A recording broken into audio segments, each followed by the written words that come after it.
Turning to the war in Ukraine as fierce fighting continues 2 weeks since Russia's invasion. Now the Russian military is moving west, targeting several major cities. Tonight, U.S. officials say they're growing more concerned about Russia using possible chemical weapons in the country.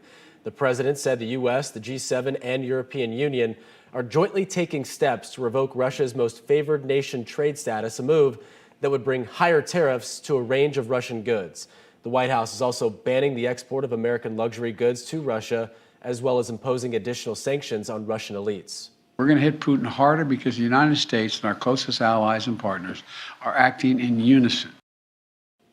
Meantime, the humanitarian crisis is only getting worse. Today, hundreds of people faced harsh weather as they crossed into Romania, with many suffering from frostbite and the freezing temperatures. Experts say at least 2.5 million Ukrainian refugees have fled their country in search for safety. And tonight, we're hearing from one of those refugees. And another staying in his country to fight. News 6's Treasure Roberts tells us how their lives have been turned upside down. I spoke with someone who escaped Ukraine and someone who chose not to leave.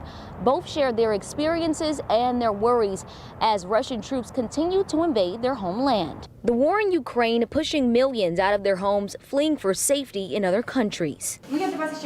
Last week, I introduced you to Nadia Hicks, who kindly opened up her Oviedo home to refugees that managed to fly into the United States. It doesn't matter, Ukrainian or not, that people need help. Hicks then led me to Anastasia Sachkova. When everything started, I don't know, I cried like 10, 20 times a day. I was scared. February 24th, she got a call from her mother. She heard explosions and she just said, it's starting, pack your stuff and leave. We were freaking out. Packing the essentials and running to the car, she could only take her 5-year-old daughter. I couldn't take my mom because my grandmother is dying and she was in bed and my mom wouldn't leave her. The roads packed with traffic made it hard to get out by vehicle.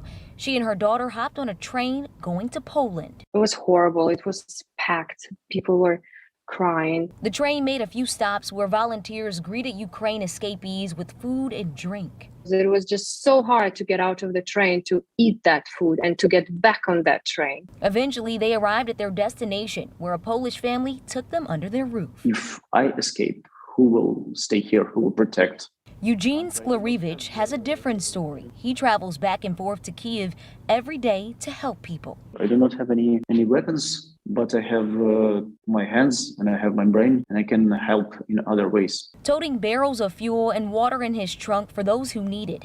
And this is where he sleeps at night. But where Eugene and Anastasia's stories align, their condemnation for Russian President Vladimir Putin and all who follow his lead. He's a monster.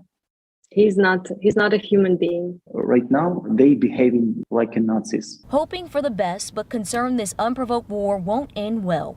Even still, Eugene says he'll stand behind his country. Are you willing to die fighting for your country? Don't tell my parents and my girlfriend, but yes. Yes, such bravery. Eugene says men aren't allowed to leave Ukraine in case they're drafted to fight in the war. But before that rule was announced, he decided he wasn't going to leave anyway. And as for Anastasia, she says she loved her life in Ukraine and she's scared that she won't be able to return. In Orange County, Treasure Roberts, getting results, News 6. Now, Ukrainians who fled the war and came to America are getting a slice of normalcy tonight in Apopka. Tennis Galaxy has given scholarships to Yulia Girbut's 2 sons to take tennis classes. 11-year-old Nikita says it gives him a break from worrying about what's happening back home. I like sport. If I do sports, I forget about everything, so I can just play tennis and forget about everything for like an hour.